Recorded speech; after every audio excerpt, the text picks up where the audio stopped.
Hello friends. स्वागत है आप लोगों को स्टडी विद सीसीटीसी चैनल पे। मैं पार्ट 1, 2, 3, 4 जो कि आर्टिकल 1 से लेकर के 51A तक एक ही वीडियो में कंप्लीट कर चुका हूं। तो आप लोग वो वीडियो को नहीं देखे होंगे तो देख लें। और मैं आज लेकर पार्ट 5 लेकर के आया हूं जो कि यूनियन से है, और 52 से लेकर के 151 तक ये आर्टिकल है, जिसमें से मैं संघ को लेकर के आया हूं। तो इसमें मुख्य जो इसमें क्वेश्चन पूछा जाता है प्रेसिडेंट से, तो प्रेसिडेंट का टॉपिक लेकर के आया हूँ। प्रेसिडेंट से क्वेश्चन जितने भी बनेंगे पार्ट 5 से, तो उसको हम लोग करेंगे। बहुत ही बेहतरीन सेशन है ये, बहुत ही बेहतरीन। इससे क्वेश्चन आने यानी है 2 क्वेश्चन यहाँ से आने। तो चलिए स्टार्ट करते हैं इस सेशन को।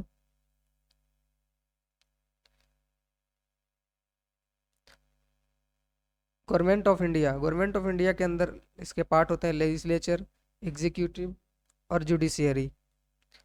लेजिस्लेचर के अंदर आते हैं लोकसभा, राज्यसभा।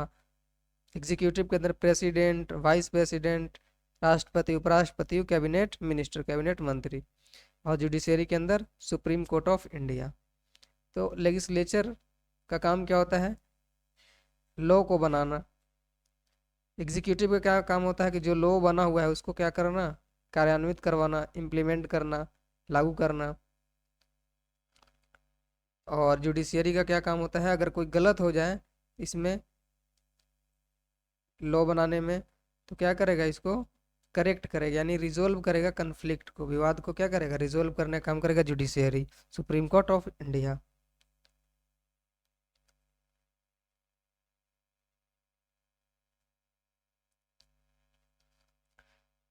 इसके अंदर क्या है? संघ की कार्यपालिका जो कि 52 से 78 तक।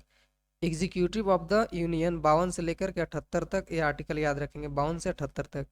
इसमें राष्ट्रपति, उपराष्ट्रपति और मंत्रिपरिषद, काउंसिल ऑफ मिनिस्टर इसी के अंदर आ जाएगा, 52 से लेकर 78 तक के बीच में। और भारत के महान्यायवादी भी आएंगे, attorney general of India. Legislature जो संघ की व्यवस्थापिका है, इसके अंदर संसद, राष्ट्रपति के जो विधायी शक्तियां हैं वो आर्टिकल 123 में है। संघ की जो न्यायपालिका है जो 124 से लेकर के 147 तक है। और जो कैग हैं, भारत के नियंत्रक महालेखा परीक्षक, आर्टिकल 141 से 151 तक दिया हुआ है। तो इसको याद रखेंगे, ये सब बहुत इंपॉर्टेंट है। 52 से 78 ये खास करके ये इम्पोर्टेंट है और ये इम्पोर्टेंट है, तो इसको याद रखेंगे। कैग 148 से लेकर 151 तक। 79 से लेकर के 122 तक है लेजिस्लेचर का। प्रेसिडेंट का लेजिस्लेटिव पावर है 123 में। जुडिशियरी ऑफ द यूनियन है 124 से लेकर के 147 तक। जो कैग है उनके लिए 148 से लेकर के 151 तक है आर्टिकल।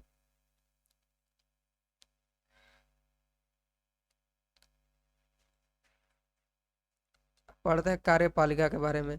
तो विधान सभा का भाग 5, विधान सभा का भाग 5 कार्यपालिका अनुच्छेद 52 से 78 तक है। 52 से 78 तक। इसमें शामिल कौन कौन सा था? राष्ट्रपति होते हैं, उपराष्ट्रपति, काउंसिल ऑफ मिनिस्टर और भारत के अटॉर्नी जनरल।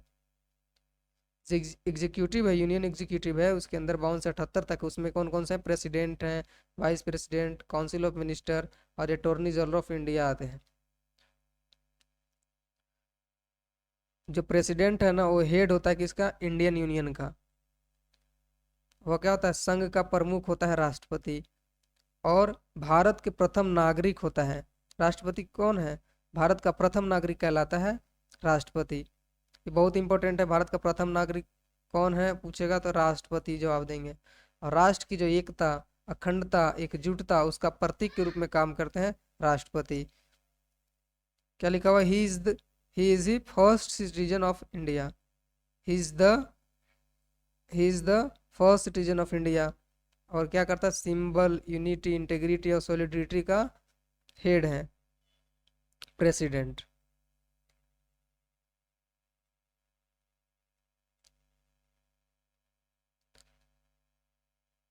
कुछ आर्टिकल देख लेते हैं राष्ट्रपति से संबंधित। आर्टिकल 52 इंपॉर्टेंट, सारे जो आर्टिकल दिया हुआ है सारे इंपॉर्टेंट है। आर्टिकल 52 में भारत के राष्ट्रपति होंगे, the president of India, article 52 में। 53 में कार्यपालिका शक्ति है, executive power of the president. 54 में है इसका निर्वाचन इलेक्शन कमीशन, नहीं election commission, election of president. कौन करवाएगा? इलेक्शन कमीशन करवाता है, तो इलेक्शन ऑफ प्रेसिडेंट है आर्टिकल 54 में। आर्टिकल 55 में क्या है? राष्ट्रपति का निर्वाचन की रीति, manner of election of president. Article 56 जो 56 है उसमें राष्ट्रपति का कार्यकाल है, यानी term, term of office of president. 57 में है पुनः निर्वाचन के लिए पात्रता, एलिजिबिलिटी फॉर री इलेक्शन करवाने के लिए, कुछ गड़बड़ होता है तो री इलेक्शन करवाया जाता है, उसका आर्टिकल 57 है। 56 में है इसका कार्यकाल, टर्म। 55 में निर्वाचन की नीति, manner of election of president. 54 important, निर्वाचन है, इलेक्शन ऑफ प्रेसिडेंट, ये भी इम्पोर्टेंट है। कार्यपालिका शक्ति, अब भारत के राष्ट्रपति होंगे तो आर्टिकल 52 में लिखा हुआ है, और जो टर्म है वो 56 में है।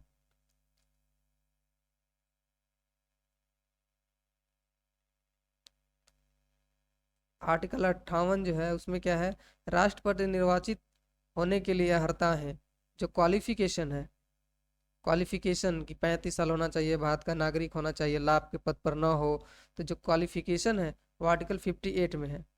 आर्टिकल 59 में क्या है? राष्ट्रपति पदों के लिए शर्त, जो कंडीशन है प्रेसिडेंट बनने के लिए, वो कंडीशन इसमें दिया गया शर्त पदों के लिए 59 में। 60 में दिया है राष्ट्रपति द्वारा शपथ, ओथ और अफर्मेशन बाय प्रेसिडेंट, जो शपथ या प्रतिज्ञापन जो प्रेसिडेंट का है उसको आर्टिकल 60 है, इम्पोर्टेंट। और आर्टिकल 61 बहुत इंपॉर्टेंट है, इसमें क्या है कि राष्ट्रपति पर महाभियोग चलाने की प्रक्रिया, इम्पीचमेंट, इम्पीचमेंट लगाने की है, इम्पीचमेंट लगा करके प्रेसिडेंट को हटाया जाता है। आज तक इम्पीचमेंट किसी पे भी नहीं लगा है, कोई भी राष्ट्रपति के ऊपर इम्पीचमेंट नहीं लगा है अभी तक, याद रखेंगे। आर्टिकल 62 इसमें क्या है कि अगर राष्ट्रपति का पद खाली हो जाता है तो उसको भरने के लिए क्या लिखा हुआ है? Time of holding election to fill a vacancy in the office of president and term of office person elected to fill casual vacancy. आकस्मिक अगर रिक्ति आ जाता है तो उसको भरने के लिए आर्टिकल 62 के तहत भर सकते हैं, उसको आर्टिकल 62 कहता है। अगर राष्ट्रपति का पद आकस्मिक वैकेंट हो गया, मृत्यु हो गया, तो राष्ट्रपति का निर्वाचित हो, इसलिए आर्टिकल 62 है।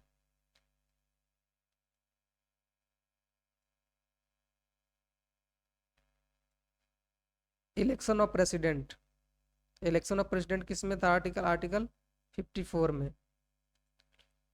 इसमें इलेक्टेड मेंबर भाग लेते हैं। राष्ट्रपति के चुनाव में कौन कौन भाग लेता है? इलेक्टेड मेंबर लेते हैं।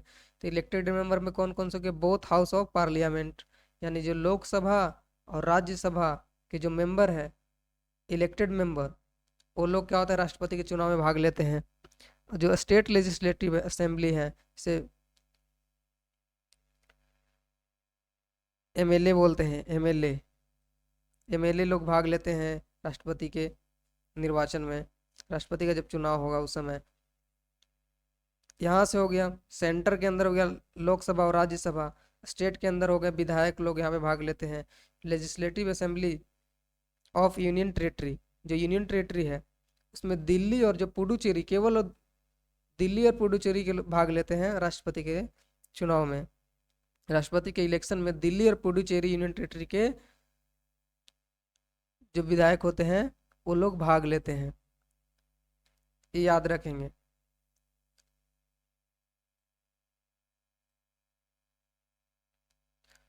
और कौन भाग नहीं लेता है? हु डज नॉट पार्टिसिपेट, कौन पार्टिसिपेट नहीं लेता है प्रेसिडेंट के चुनाव में? तो जो नॉमिनेटेड मेंबर होते हैं बोथ हाउसेस का, जो लोकसभा और राज्यसभा में जो प्रेसिडेंट क्या करता है? नॉमिनेटेड करता है, वो लोग इसमें भाग नहीं लेते हैं। और nominated members of union territory, जो यूनियन टेरेटरी है उसके जो मेंबर है नॉमिनेटेड, वो भी भाग नहीं लेते हैं चुनाव में राष्ट्रपति का। Legislative assembly, Vidhan Sabha, and all member of state legislative council, जो लेजिस्लेटिव काउंसिल है, विधान परिषद, वो लोग भी भाग नहीं लेते हैं। जो विधानसभा और जो यूनियन टेरेटरी है उसके जो नॉमिनेटेड मेंबर हैं वो भी भाग नहीं लेंगे, जो मनोनीत हैं। और जो लोकसभा और राज्यसभा में राष्ट्रपति मनोनीत करता है वो भी भाग नहीं लेंगे, नहीं तो उन्हीं के फेवर में वो वोट दे देगा। इसी वजह से वो लोग इसको चुनाव के अंदर नहीं रखते, तो ये पार्टिसिपेट नहीं करते हैं।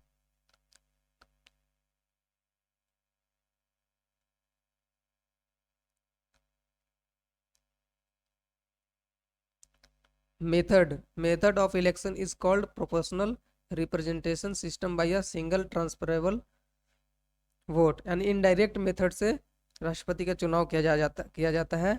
और कैसे? सिंगल ट्रांसफरेबल, एकल मतदान होता है, एकल हस्तांतरित मत के द्वारा, जो कि इनडायरेक्ट विधि है, इनडायरेक्ट मेथड है, उसके तहत राष्ट्रपति का चुनाव होता है।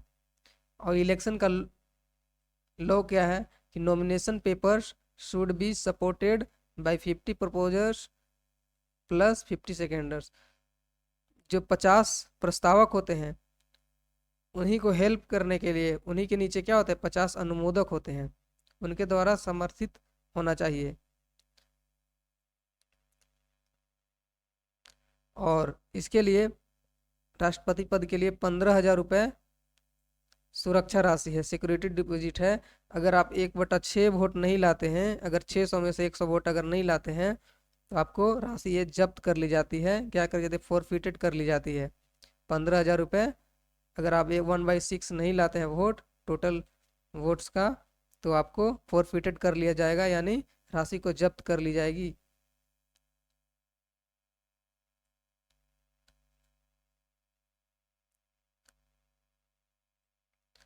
जो क्वालिफिकेशन है राष्ट्रपति बनने के लिए, जो क्वालिफिकेशन है, योग्यताएं हैं, उसमें क्या है कि भारत का नागरिक होना चाहिए, आयु कम से कम मिनिमम 35 साल होना चाहिए, लोकसभा के सदस्य के रूप में चुनाव के लिए योग्य होना चाहिए, एलिजिबल होने चाहिए लोकसभा के सदस्य के रूप में चुनाव के लिए। यहाँ पे याद रखेंगे कि जो वाइस प्रेसिडेंट होता है, वाइस प्रेसिडेंट और एक होता है प्रेसिडेंट, तो प्रेसिडेंट होने चाहिए लोकसभा मेंबर के, लेकिन जो वाइस प्रेसिडेंट है वो राज्यसभा के होने चाहिए, राज्यसभा के मेंबर। प्रेसिडेंट लोकसभा के मेंबर और वाइस प्रेसिडेंट राज्यसभा के मेंबर होने चाहिए। केंद्र सरकार या किसी राज्य सरकार या किसी स्थानीय प्राधिकरण या किसी अन्य सार्वजनिक प्राधिकरण के तहत कोई लाभ के पद पर न हो, कोई अलग से काम नहीं करता हो जिसमें उसका प्रॉफिट हो रहा हो, यानी लाभ के पद पर ना हो, और दिवालिया ना हो, पागल ना हो, तो राष्ट्रपति बन सकते हैं। वही सिटीजन ऑफ इंडिया होना चाहिए, 35 ईयर मिनिमम एज होना चाहिए, क्वालिफाइड होना चाहिए as a member of the Lok Sabha का, और not hold any office of profit under the union government or any state government, any local authority or any other public authority. कोई पद पे नहीं होना चाहिए जिससे उनको कोई प्रॉफिट हो रहा हो बनने के लिए प्रेसिडेंट। ये योग्यताएं थी।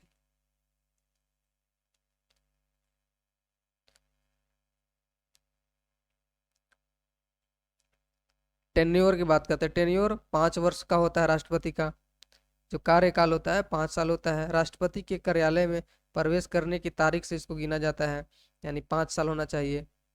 5 ईयर होता है, ठीक है। इस्तीफा दे सकते हैं, किसको देंगे इस्तीफा? राष्ट्रपति किसको इस्तीफा देगा? तो उपराष्ट्रपति को देंगे। किसको रिजाइन देंगे? राष्ट्रपति तो वाइस प्रेसिडेंट को। राष्ट्रपति के लिए हटाने की प्रक्रिया होता है इम्पीचमेंट। इम्पीचमेंट जो उपयोग होता है वर्ड, इम्पीचमेंट जो वर्ड है, एक केवल और केवल प्रेसिडेंट के लिए यूज किया जाता है इम्पीचमेंट, और बाकी जो सीजेआई हैं उनके लिए यूज किया जाता है रिमूवल वर्ड का यूज किया जाता है। लेकिन जो राष्ट्रपति है उनके लिए महाभियोग यानी इम्पीचमेंट शब्द का यूज किया जाता है। हालांकि क्या है कि 5 साल से अधिक समय तक वो पद पर बने रहेंगे जब तक कि उनका उत्तराधिकारी कार्यभार ग्रहण नहीं कर लेता। However shall continue in office by beyond 5 years until successor assume the charge। जब तक दूसरा कोई राष्ट्रपति का चुनाव नहीं हो जाता, बन जाता, तब तक राष्ट्रपति कौन रहेगा? जो पहले से है वही रहेगा, यानी 5 साल से ज्यादा भी समय तक भी रह सकता है।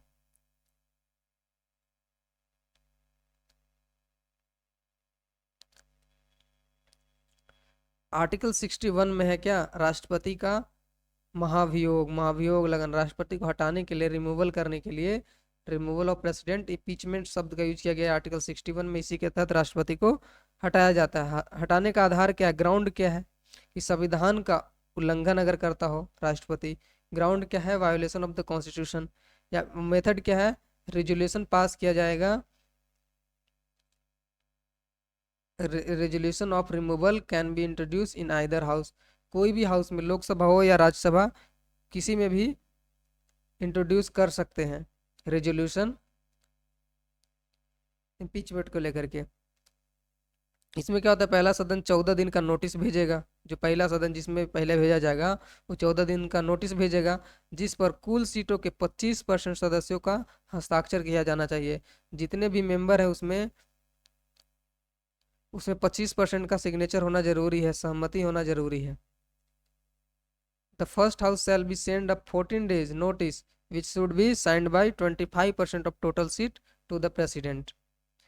यदि सदन इसे विशेष बहुमत से पारित कर देता है तो राष्ट्रपति को हटा दिया जाता है। If the house passes it's by special majority the president is removed.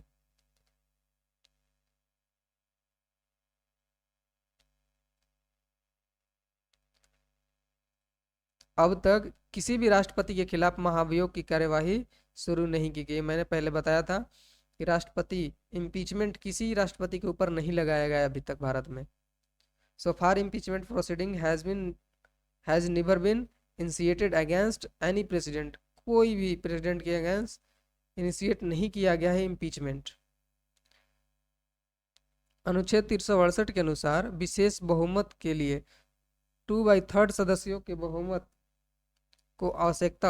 की आवश्यकता होती है और सदन की कुल संख्या के 50% अधिक द्वारा समर्थित मतदान होना चाहिए। यानी जितने भी मेंबर हैं जैसे 600 हैं तो 600 के 50% कितना होगा, 300 वहां पे प्रेजेंट होने चाहिए, 300 प्रेजेंट होना चाहिए और उनमें से 2/3 जो 2/3 है यानी 66/6% बहुमत की आवश्यकता होती है।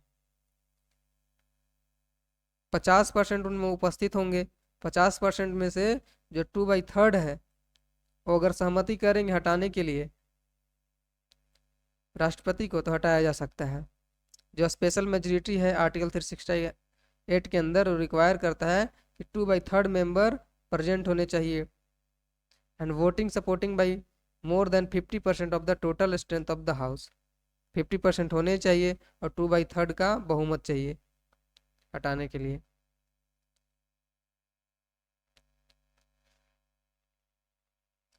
अब ओथ की बात करते हैं। आर्टिकल 60 में था ये ओथ, शपथ। राष्ट्रपति शपथ लेता है, श्रद्धा पूर्वक राष्ट्रपति पद का अनुपालन करूंगा बोलता है, संविधान और कानून का संरक्षण, सुरक्षा और बचाव करना और भारत के लोगों की सेवा और कल्याण के लिए खुद को समर्पित करना। राष्ट्रपति को पद की शपथ भारत के मुख्य न्यायाधीश द्वारा दिलाई जाती है, याद रखेंगे। जो शपथ दिलाता है राष्ट्रपति को, शपथ कौन दिलाता है, तो भारत के मुख्य न्यायाधीश शपथ दिलाते हैं। और उनकी अनुपस्थिति में अगर जो चीफ जस्टिस ऑफ इंडिया हैं वो अगर एब्सेंस है, नहीं है, तो उसके जगह पर सीनियर मोस्ट जज ऑफ द सुप्रीम कोर्ट द्वारा इसको शपथ दिलाई जाती है।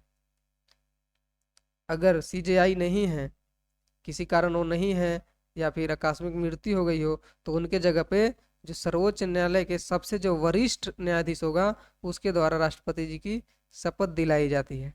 ये इंपॉर्टेंट है, याद रखें।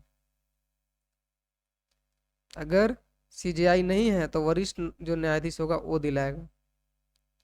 यानी राष्ट्रपति का पद कभी भी खाली नहीं रहता है, राष्ट्रपति का पद कभी भी खाली नहीं रहता है, क्योंकि कोई ना कोई शपथ दिला ही देगा और जब तक दूसरा राष्ट्रपति नहीं आ जाता तब तक वो राष्ट्रपति बना ही रहेगा। यानी राष्ट्रपति का पद कभी भी खाली नहीं रहता। आगे चलते, राष्ट्रपति की जो विधायी शक्तियां जो लेजिस्लेटिव पावर है प्रेसिडेंट का, यहाँ पे डी छूट गया यार, प्रेसिडेंट का जो विधायी शक्ति है उसके बारे में बात करते हैं। राष्ट्रपति संसद को बुला सकता है या स्थगित कर सकता है। बहुत इंपॉर्टेंट है। राष्ट्रपति क्या कर सकता है? संसद को बुला सकता है और स्थगित भी कर सकता है। और लोकसभा को भंग कर सकता है। लोकसभा को क्या कर सकता है? भंग कर सकता है। वह संसद के दोनों सदनों की संयुक्त बैठक बुला सकता है। दोनों सदनों की संयुक्त बैठक भी बुला सकता है। कौन से आर्टिकल में है दोनों सदनों की संयुक्त बैठक? आर्टिकल 108 में है। जिसकी अध्यक्षता लोकसभा अध्यक्ष करता है।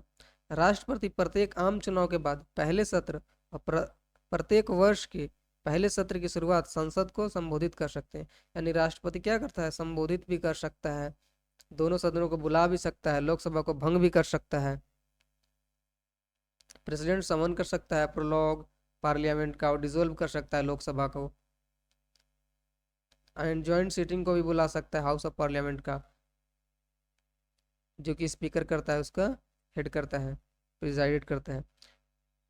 और जो प्रेसिडेंट है वो एड्रेस भी कर सकता है, संबोधित भी कर सकता है parliament at the commencement of the first session after each general election and the first session of each year.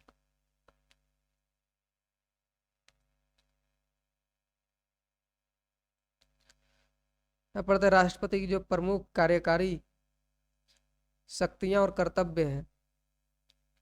जो एग्जीक्यूटिव पावर है, executive power of president, Bharat सरकार की सभी कार्यकारी कार्रवाइयां औपचारिक रूप से राष्ट्रपति के नाम पर की जाती है। जो भी काम होता है राष्ट्रपति के नाम पर किया जाता है। जो ऑल एग्जीक्यूटिव एक्शंस जो होते हैं of the government of India are formally taken in president's name. राष्ट्रपति प्रधानमंत्री और अन्य मंत्रियों की नियुक्ति करता है। राष्ट्रपति किसको नियुक्ति करता है? प्रधानमंत्री का, और जो अदर मिनिस्टर है उनको भी। President appoints the prime minister and other ministers, they hold office during his pleasure. राष्ट्रपति नियुक्ति किसे करते हैं? नियुक्त करते हैं किसे? भारत के अटॉर्नी जनरल को, राज्यपाल को, और जो कैग है, यूपीएससी के अध्यक्ष हैं, मुख्य चुनाव आयोग के अध्यक्ष हैं, उनको नियुक्त करते हैं, अपॉइंट्स करते हैं। अटॉर्नी जनरल को, गवर्नर ऑफ स्टेट यानी राज्यपाल को, और CAG, UPSC, election commission etcetera सबको क्या प्रेसिडेंट अपॉइंट्स करते हैं।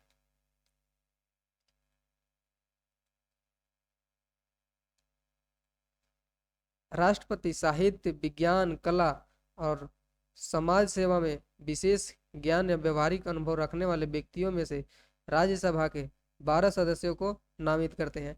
यानी राज्यसभा में प्रेसिडेंट 12 लोगों को क्या करते हैं? नॉमिनेट करता है, नामित करता है। प्रेसिडेंट नॉमिनेट करता है 12 मेंबर को राज्यसभा से, फ्रॉम जो पर्सन क्या रखते हैं? स्पेशल नॉलेज रखते हैं, प्रैक्टिकल एक्सपीरियंस है इन लिटरेचर के अंदर, science, art and social service के अंदर। तो 12 लोगों को प्रेसिडेंट क्या करता है?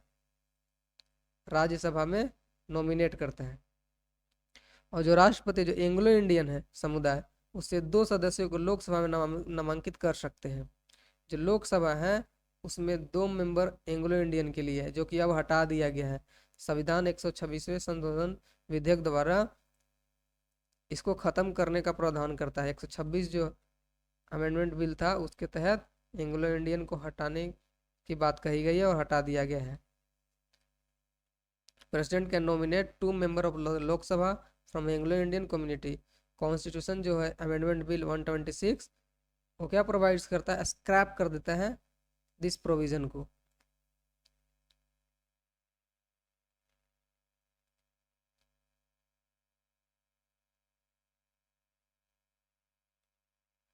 जब कोई विधेयक राष्ट्रपति के पास जाता है तो वह कर सकता है। When a bill sent to the president, then he can क्या कर सकता है? उसके पास 3 ही होती है, या तो अपनी सहमति दे दे, या फिर उसको विथहोल्ड कर दे, सहमति को रोक कर रखे, या फिर यदि विधेयक धन विधेयक नहीं है, अगर मनी बिल नहीं है, तो संसद के पुनः विचार के लिए उसे वापस कर दे, रिटर्न कर देता है। रिटर्न भी कर सकता है पुनः विचार के लिए। क्या कर सकता है? अपना एसेंट्स दे दे, सहमति दे दे, या फिर उसको रोक कर भी रख सकता है, या रिटर्न्स कर सकता है if is not a money bill. Reconsideration के लिए पार्लियामेंट के अंदर भेज सकता है, लेकिन वह एक ही बार भेज सकता है, एक ही बार भेजा सकता है, रिटर्न किया जा सकता है। याद रखेंगे सबको।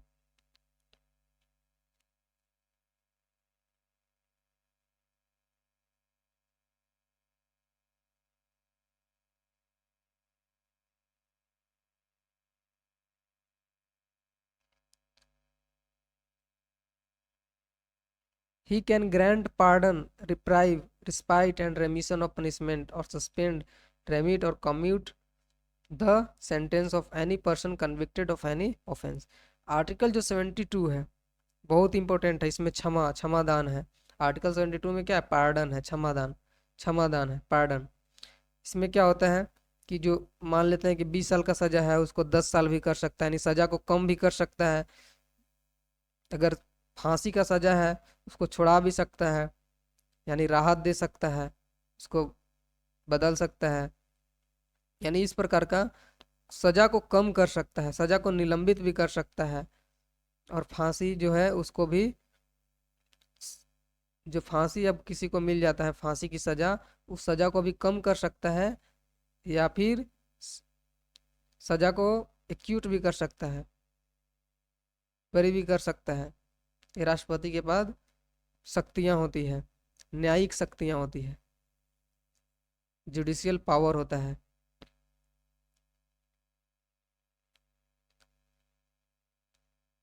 अब राष्ट्रपति की सैन्य शक्तियां देख लेते हैं। जुडिशियल देख लिए कि वो क्षमा कर सकता है, किसी को बचा भी सकता है, फांसी हो रहा है तो अगर वो चाहे तो राष्ट्रपति। तो राष्ट्रपति की जो सैन्य शक्तियां, जो military power of the president है, उसको जानते हैं। वो भारत की रक्षा सेनाओं के सर्वोच्च कमांडर है। क्या है वो? Supreme commander of the defence force of India. Supreme commander है, जो तीनों सेना है उसके सर्वोच्च कमांडर कौन होता है? तो राष्ट्रपति होता है, president. He appoints the chief of the army, navy and the air force.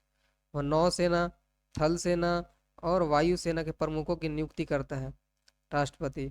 वह सांसद की मंजूरी के अधीन युद्ध की घोषणा कर सकता है और शांति स्थापित कर सकता है। वह क्या कर सकता है? वार है ना, वार को डिक्लेयर कर सकता है, लड़ाई करने के लिए वार डिक्लेयर कर सकता है, और कंक्लूड भी कर सकता है पीस, और शांति भी स्थापित कर सकता है। लड़ाई को खत्म भी कर सकता है और डिक्लेयर भी कर सकता है प्रेसिडेंट, और पीस भी कर सकता है, शांति भी ला सकता है, स्थापित कर सकता है, subject to the approval of the parliament. अगर पार्लियामेंट की सहमति से क्या कर सकता है? पीस, शांति भी ला सकता है, स्थापित कर सकता है, और डिक्लेयर कर सकता है वार को भी। जब चीन युद्ध हुआ था, पाक कारगिल युद्ध हुआ था, तो ये लोग कौन डिक्लेयर करता था? प्रेसिडेंट डिक्लेयर करता है युद्ध के बारे में।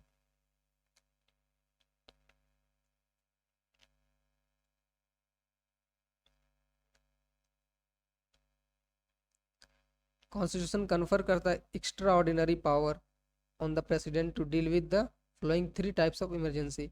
एक्स्ट्रा ऑर्डिनरी पावर दिया गया प्रेसिडेंट को। क्या दिया गया? असाधारण शक्तियां हैं। कौन कौन सा? राष्ट्रीय आपातकाल, राष्ट्रपति शासन और वित्तीय आपातकाल घोषित कर सकता है। National emergency, president rule, financial emergency. जो नेशनल इमरजेंसी है, बहुत इंपॉर्टेंट आर्टिकल है सब, 352 नेशनल इमरजेंसी। और जो आर्टिकल 356 है, as a president rule, state के अंदर प्रेसिडेंट रूल लग जाता है। और फाइनेंशियल इमरजेंसी जो आर्टिकल 360। आज तक जो फाइनेंशियल इमरजेंसी है वो नहीं लगा है। जो वित्तीय आपातकाल है आर्टिकल 360, वो अभी तक नहीं लगाया जा सका है भारत में। वित्तीय आपातकाल याद रखेंगे। स्टेटमेंट में एक क्वेश्चन पूछ सकते हैं, कौन गलत है कौन सही है बोल के, वित्तीय आपातकाल के बारे में ध्यान रखेंगे। आर्टिकल 360।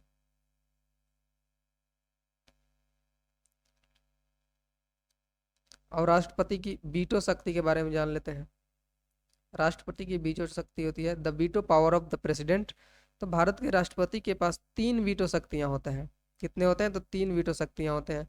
प्रेसिडेंट के पास 3 वीटो पावर्स होते हैं। एक होता है एब्सोल्यूट वीटो, एक होता है सस्पेंसिव वीटो, एक होता है पॉकेट वीटो।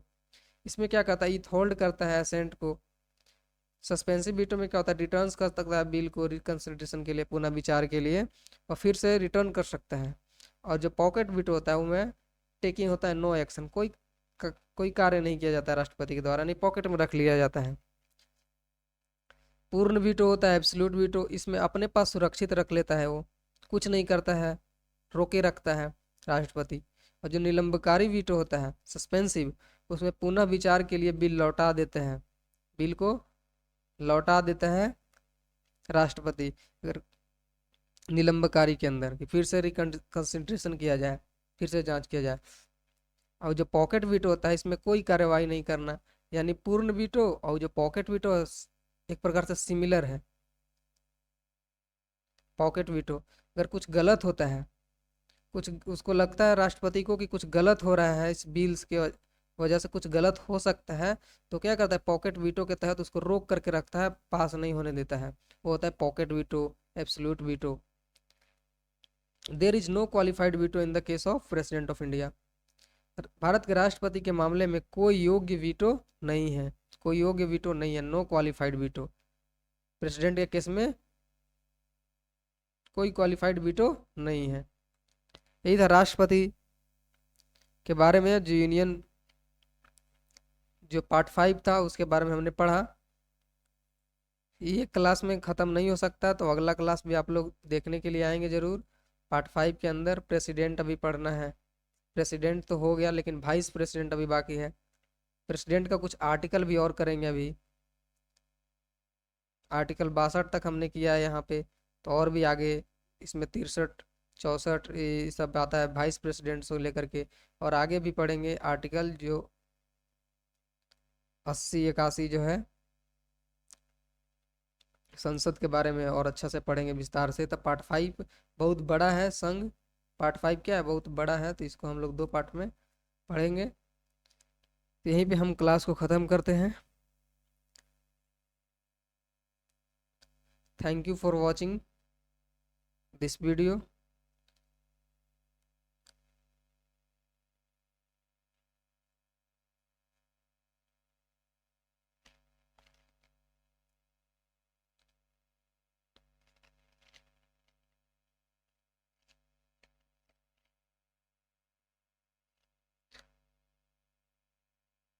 यहीं पे क्लास को ख़त्म करते हैं, पार्ट 5 कंप्लीट हो चुका है।